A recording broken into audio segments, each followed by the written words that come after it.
What's up, guys? Hello, all you basketball nerds. Welcome to From the Logo. Summer League's done. Finished up last night with a brutal second half for the team after they sat anybody who was worth a damn. But, got some good highlights out of the first couple games, I thought. Um, Obviously, the highlight of the whole summer league probably was the first half of the first game, where we got a little glimpse at our boy Scoot Henderson, new favorite player already. Another highlight for me was when he was interviewed. I can't remember who it was against, but he did an interview and he just kept interrupting. The interviewer Yep. kept interrupting his answers to just be hyped about his teammates making plays. To be fair, it was against Orlando. Yeah, to be fair, they were going on historic run even for the summer league. It was like 36-2 run or something like that. But it was really fun watching him, jumping up and down on the sidelines, getting into it, cheering on Reith and Repair. Yeah, it's gonna take me a while to remember that name. And Murray and Walker and all those guys out there. And yeah, that got me in some good feels there. Looked like a good leader, good chemistry guy, a guy you can kind of build a team around potentially. Yeah. It was a lot of I, fun. I mean, I think that probably the highlight, and maybe this is what you meant, but of the entire summer league across the whole league was probably Scoot. I mean, that's been kind of the talk of the league is we're getting all these articles coming out and, commentators talking about how he might have been a real steal at number 3, that at number 2, they might be kicking themselves for not taking him. And who knows, in 3 years, we might even be looking and saying he should have gone number 1, which I think that's going to come down a lot to health. If Victor lives up to his potential and doesn't have any serious health problems, he's going to be generational. But that's a big if. And Scoot looks solid. I mean, injuries can hit anybody, but he looks like he's in really good shape and is ready. Has an NBA ready body, which is important right now. As far as, I mean, not to go into like low lights, but one thing that kind of brought me back down to earth a little bit is watching some packages of what Shaedon's summer league looked like in totality, because he didn't shoot very well in general. And, I mean, I think he shot like 34% from the field in total, which is not a great percentage. He seems really hesitant to go to the rim unless he's already streaking to the rim and someone can hit him. So obviously it's a small sample size. It's just summer league. But this idea of he and Scoot being like ready to hit the ground running as the backcourt in the first game of the regular season, it might be kind of ugly for a while. And I think we should brace ourselves for that. But there was a lot of fun stuff to watch too. I think we're gonna need really quick to brace ourselves for Scoot and Sharp starting lineup. Just get ready for it. But for Summer League, Scoot, I agree with everything you said, Kirby. That interview, that's a tone-setting interview. I mean, we've all seen it by now. He was cheering on his team the entire time. He was so locked into the game. The guy, I watched all the Summer League games. The guy didn't really sit down for any Yeah. of the games. He was up cheering, telling people to get back, hyped on dunks, telling people to play defense. Part that I noticed in that interview, Orlando was streaking down the other way down the field. Scoot was saying, "Get back, Shai, get back." He was like telling Shaedon to hustle back because Shaedon was kind of shuffling back. He was like getting on him about that already. The kid's like 19 years old. So the fact that he orchestrated a G League team since when he was 17 years old. So he's a professional for 2 years. He's coming in. Yes, he's young, but the guy is a leader. That first quarter was so exciting. You could see the dribble moves, you could see the passing, you could see the jump shot was there. He does settle for mid-range, but if you use the mid-range to set up while you're developing your three-point shot in the meantime, that's not that bad. As far as Shaedon goes, Yes, that was concerning the shooting percentage. I think he was getting some open shots for his jumpers, and in the first game, his jumper was falling, or his long range was falling. But we've talked about this before. Shaden, as of right now, yeah, he can actually pass, but he's a play finisher still. That's why I love the fit of a Scoot and Shaden backcourt for multiple reasons. Shaden is kind of a low energy, cool guy.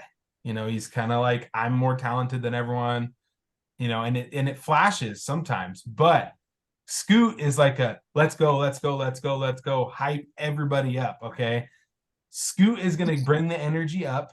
Shaden is more collected. That's a good balance.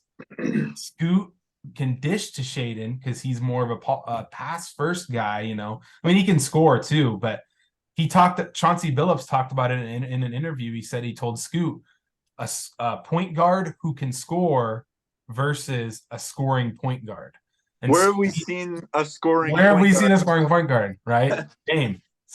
And Dame's done well for us, obviously. But my point being, dang, I really like the fit between those two guys, just yin and yang style. I think that they're going to play together great.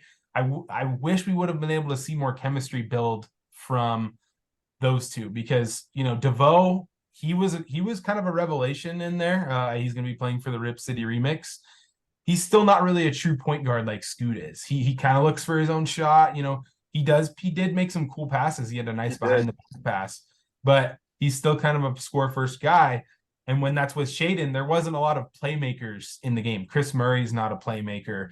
Jabari Walker's not a playmaker. The bigs are obviously not playmakers. So when Scoot was out, Shaden had to kind of go on his own, and that's kind of why I think it looked like that. But I'm not worried about his summer league shooting percentage. I've seen him do it against real players in the NBA. So I liked what I saw. And let's talk more about the front court guys. What'd you see from like the wings? Well, touching on Shaden real quick, I was just gonna say basically what you said, but yeah, I think that the percentages, you got to look at last year. He was a good shooter, good 3-point percentage, good from the field percentage, and this was kind of a little bit of a baptism by fire.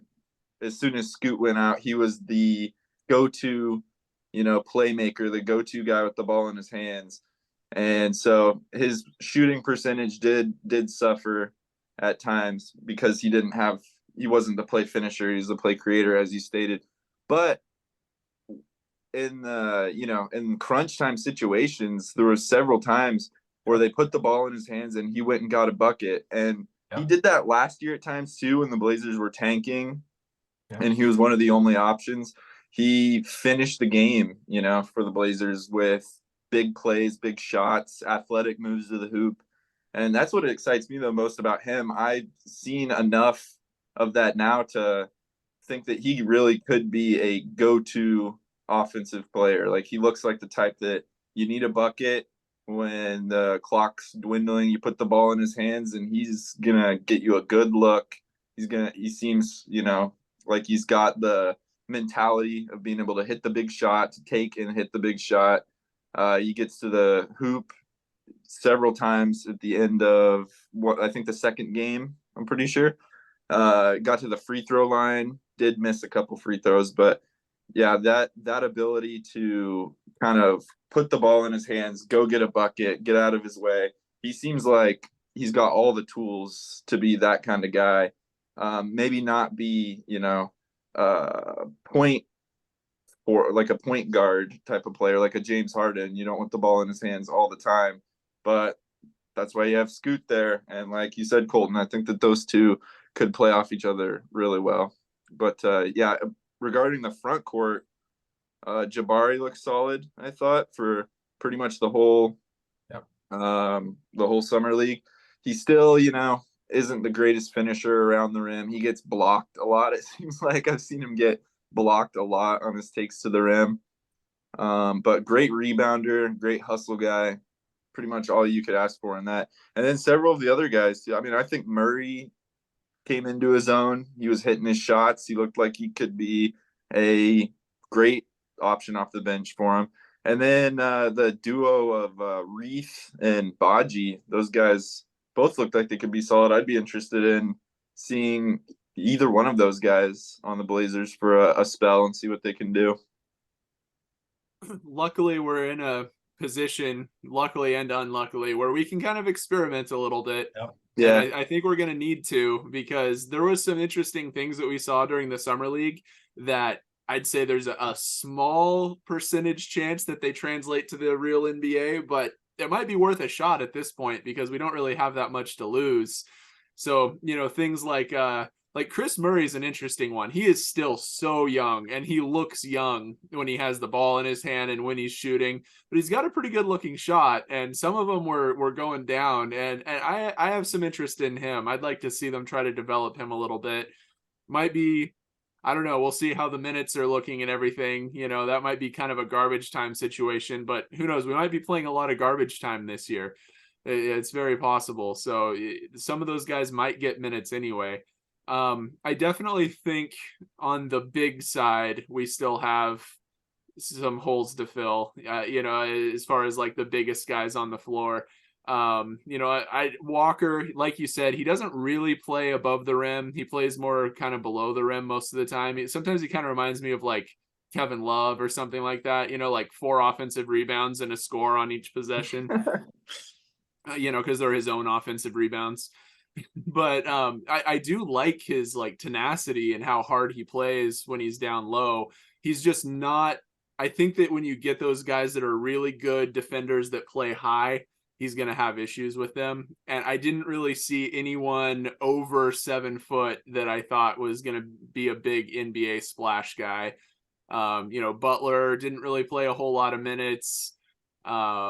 He looked okay. I kind of thought Baji was a bit of a non-participant in a lot of plays.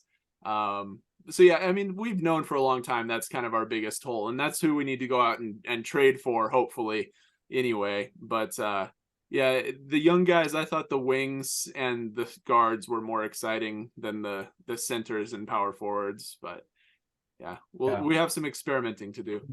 I actually thought that the two-headed monster of Reith and Baji, there were stretches where they looked pretty good. I thought there was it didn't really last throughout the whole summer league, but there was definitely a game or two, specifically that Orlando game, where they were dominating defensively and rebounding. I mean, to be fair, I don't know who they were playing against. I couldn't even name a single player on that Magic team, but they were dominating them through, at least the first half especially, and they never let it get closer than 20. And a lot of that was block shots from Baji, hustle plays, bunch of offensive rebounds from Reith. So I thought they looked really good, specifically in that game, and then pretty decent throughout the rest of the games. It was more than I was expecting, honestly, from the big spot of the Portland summer league team, just because how thin the Blazers are at the big. It's like Nurkic, and then who else? I can't even name another big guy on the team right now. Well, the results of the Dame trade are not done yet. There's a reason why we're thin still at spots, and I think that's what Joe's looking for as a young big man prospect. Excuse me. I think it'd be interesting in a future video, which comment down below if this is what you'd want to see, but to do what kind of a prospect should the Blazers be looking to add to their core, whether that's through a Dame trade or one more season of tanking. And I don't want to get too out of track here, but I definitely think a big man prospect is sorely needed. Quick question on that note. Did you guys watch the game last night, the Orlando game or the Miami game? Yeah. What do you guys think about Orlando? That? Orlando Robinson, the dude for Miami. He can't be traded until December, I believe. October, or somewhere in that. It's going to be a few months, but Cronin said he's willing to wait months. Yeah, he didn't look very athletic, but man, soft touch, hits the three, plays defense for the most part. I think he's definitely a guy that the Blazers should be looking to add to the trade if the game has to go to Miami. Really quick, touching on the wings before I get too out of depth here. Jabari Walker, he's a great glue guy that brings like the extra to the floor. I think he, like you said, he's a hustle guy. He's a guy you're going to love playing with. I don't know if he has exactly the foot speed to be a fantastic high-end athletic like defender. He seems a tiny bit slow on the perimeter, but he plays bigger than he is, and he's not small either. But I think he played well in summer league. I think he even rebounded well in the spot minutes he got last season. And you've got nothing to lose this year. You said it, Riley. We're in a spot where we can experiment. Chris Murray, the video we had last week, I said he was a ghost after that second game because he did not do anything. But I saw some things I liked after that. The very next game, he had a good game. He was like the second leading scorer behind Shaedon. He hit threes. He looks comfortable putting the ball on the floor. Riley, you said he was young. He's 23. So he's older than a lot of the roster. He's older than Shaedon.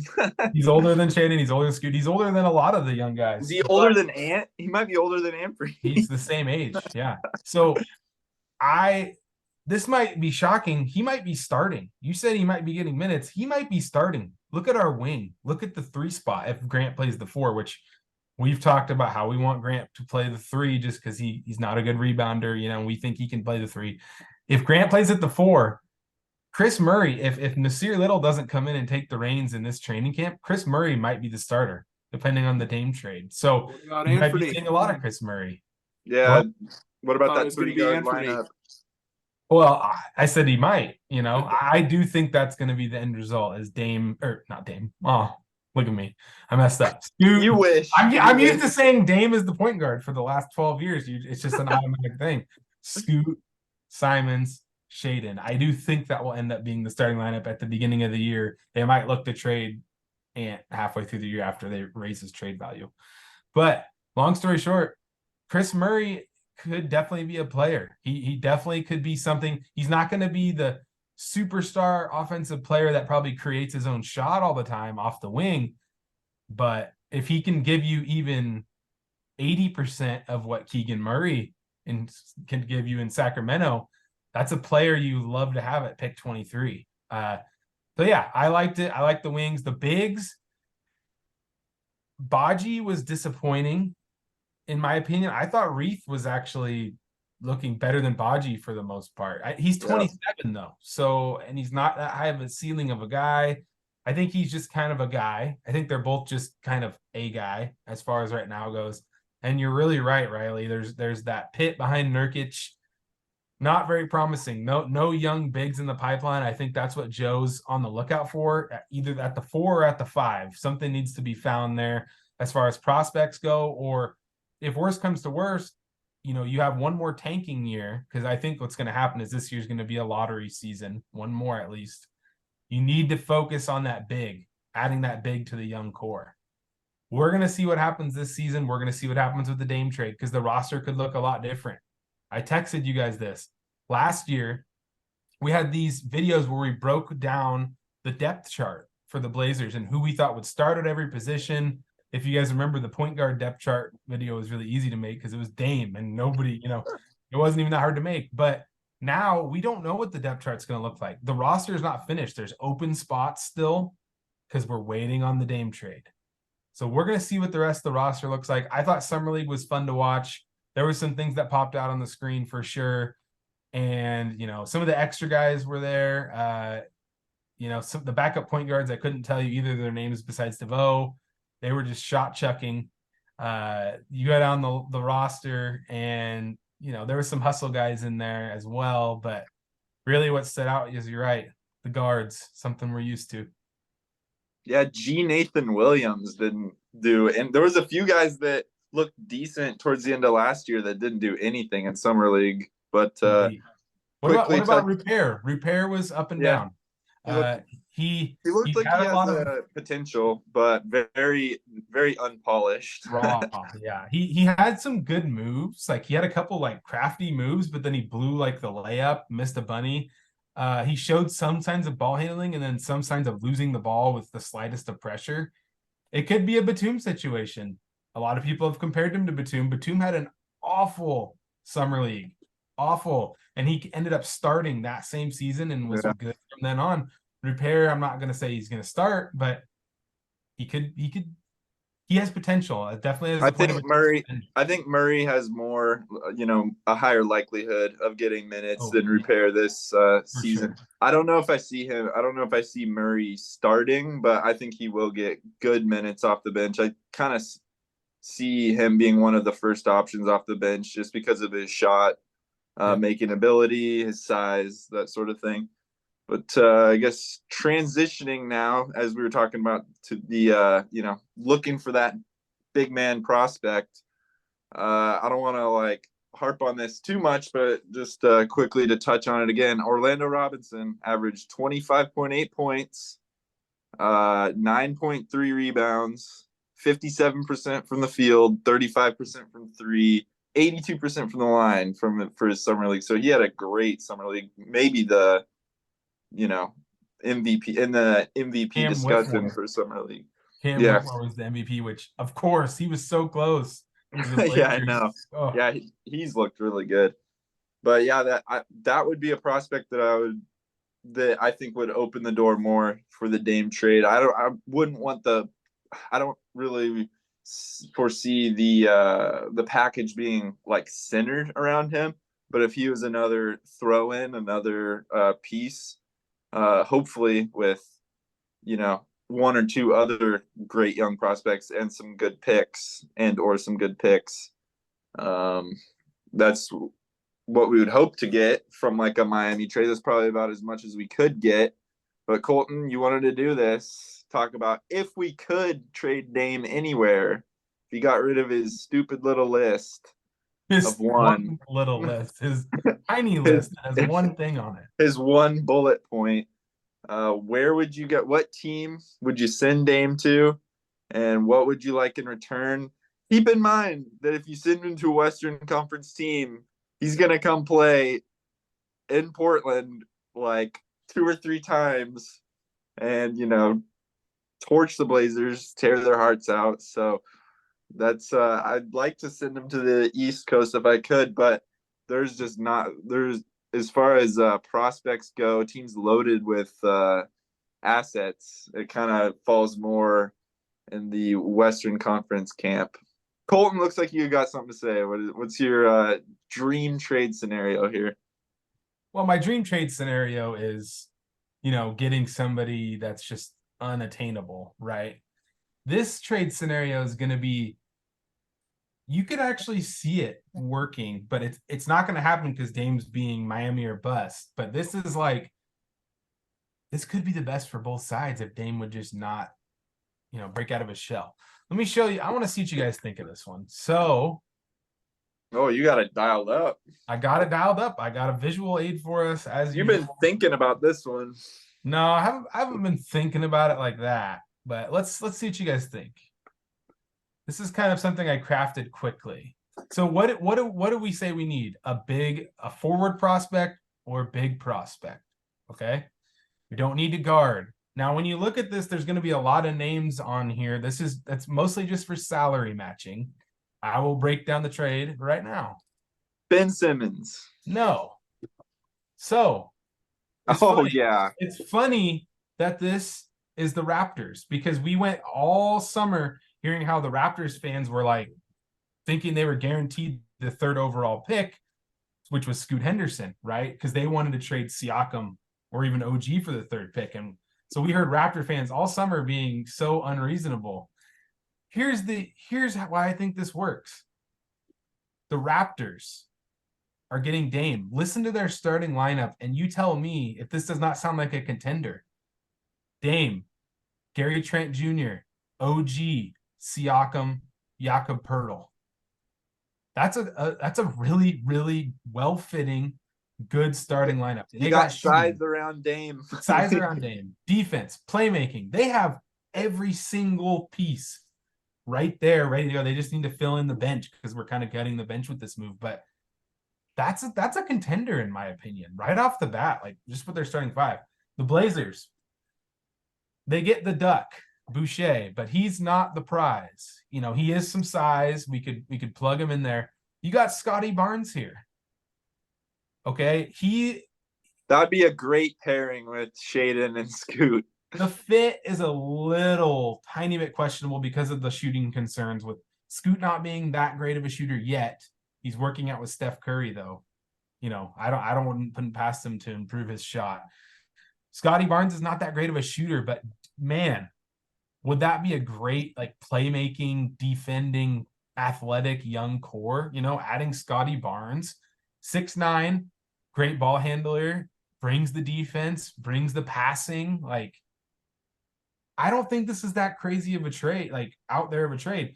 The Raptors add in a second round pick and 2 firsts, and we kind of got salary around it. The rest of the players are kind of just there. Thaddeus Young, just there. Otto Porter probably won't even play. He's injured all the time. Malachi Flynn, Malachi Flynn. I had to throw him in there because we were 3.6 million off without him. So I just was like, all right, we're throwing Malachi Flynn in there. Scotty Barnes, 2 firsts.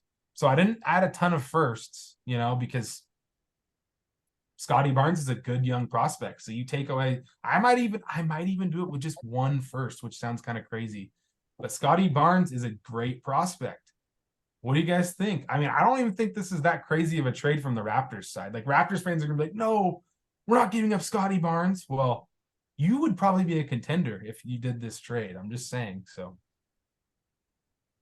I might like this trade a little bit better if we could also use it to offload Nurk.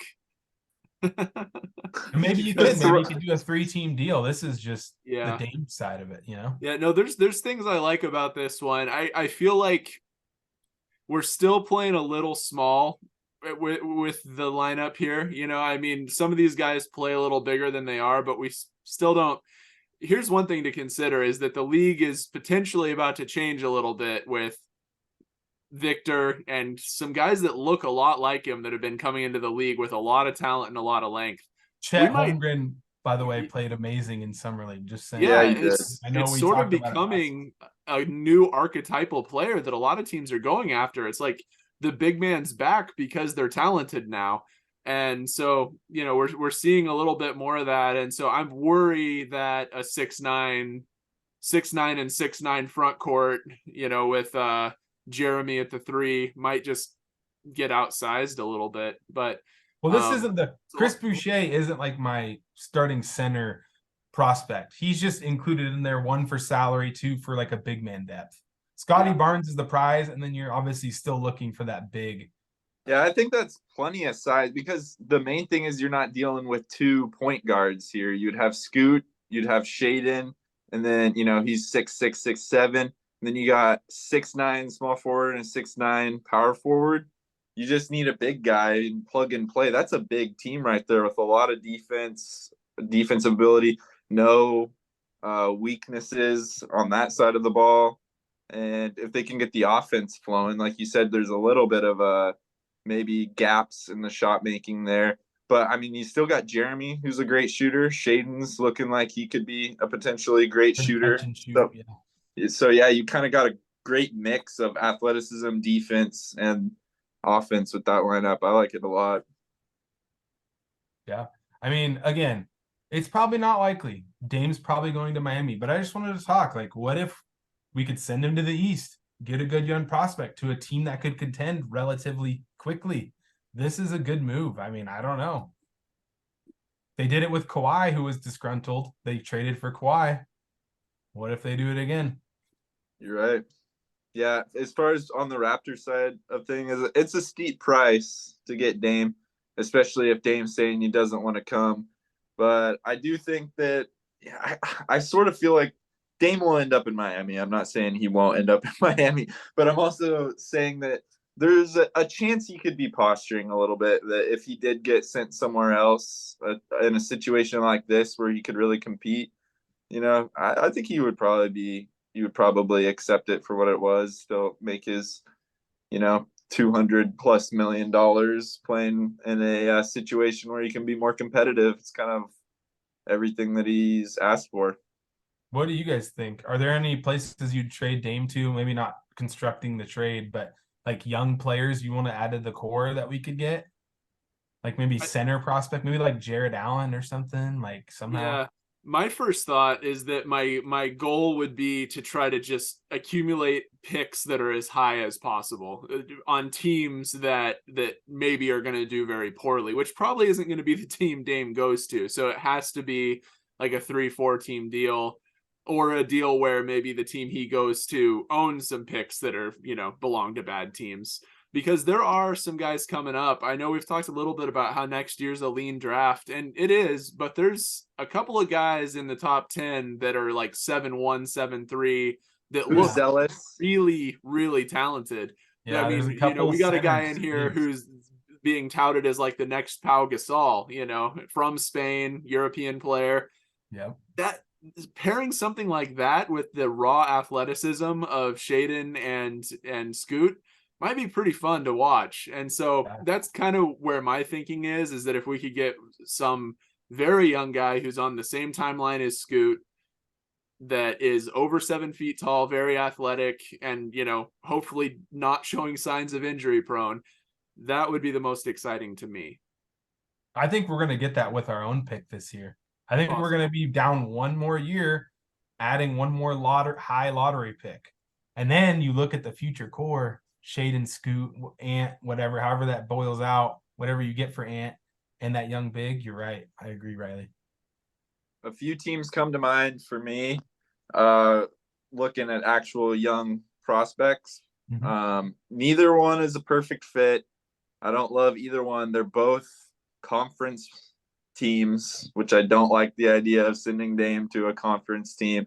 And also, I don't really know how excited he would be to go there. But they're both in better positions, I think, than the Blazers are to compete. And they have young big guy prospects. The two teams, OKC, Chet Holmgren. He's not going anywhere. You don't think they would trade Chet for Dame? No way. I don't even think they'd pick up the phone. They're Yeah. young. They got a good young core, like Jalen Williams, SGA, Chet Holmgren, Dort, Giddy. The injury concern for Chet, but yeah, I do agree that that would be about amazing. the best. That would be about the best you could ask for. That'd be about a miracle for the Blazers. The other one is the Utah Jazz that come to mind. Walker Kessler, I would take him all day as a young, just no frills, athletic, great defensive big guy. And maybe throw in some of their Rudy Gobert picks along with that, and maybe another young prospect or two. Hendricks, give me Hendricks in a Utah trade, because if they won't give up Kessler, you might be right though. The Gobert picks and Hendricks, that would be a great addition to the core. And I'm not trying to hijack your point. Dame has said in the past he'd want to play, maybe you want to play in Utah. This was a long time ago. Oakland, Oregon, maybe Danny Ainge takes the gamble. Yeah, those are the two teams that come to that spring to mind for that just have a lot of young prospects. Even if we couldn't get Chet from OKC, give me one of the Williams. I'd take one of them all day for Dame. And yeah, they got a lot of young prospects and picks along with that too. Just both of those teams and Toronto have so much more to offer than Miami does. That's really the problem. Miami just doesn't have anything even approaching what we've put together here in our fantasy trades. Yeah. Well, unfortunately, go ahead. You got it. I was just going to say, unfortunately, because, Dame wants to go hang out with Jimmy and Shakira and have his little midlife crisis in Miami. I don't think we're really gonna have much of a choice. Where's Kayla, Dame? Where's Kayla? Conspicuously missing. Yeah, where's your wife? There might be some issues on that side of things. I will say this. We're just gonna have to make the best of it and let Scoot take the runway, because I don't want drama to be heading in. I don't want to just trade Dame away for nothing, but hopefully we can get the best deal we can from Miami if we have to trade him to Miami. If Dame will not open up his list and we just can't trade him to any other team, just keep your foot on the throat, Cronin. Don't let Pat Riley send 2 firsts and Duncan Robinson and then call it good. Don't you got to try and gut him as much as you can if that's At the what's gonna very happen. least, hold out for Robinson. I'd be happy. Oh, Orlando Robinson. I was talking about Duncan Robinson. No, yeah, I know. Yeah, I got you. okay. Yeah, hold out for Orlando Robinson. We don't need Duncan. We need Orlando. Yeah. All right. Thanks for watching, everybody.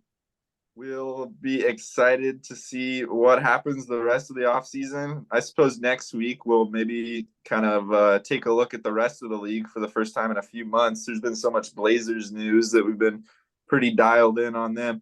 But you never know. A big trade or something could be in the works. So stay tuned. We'll be here talking about it.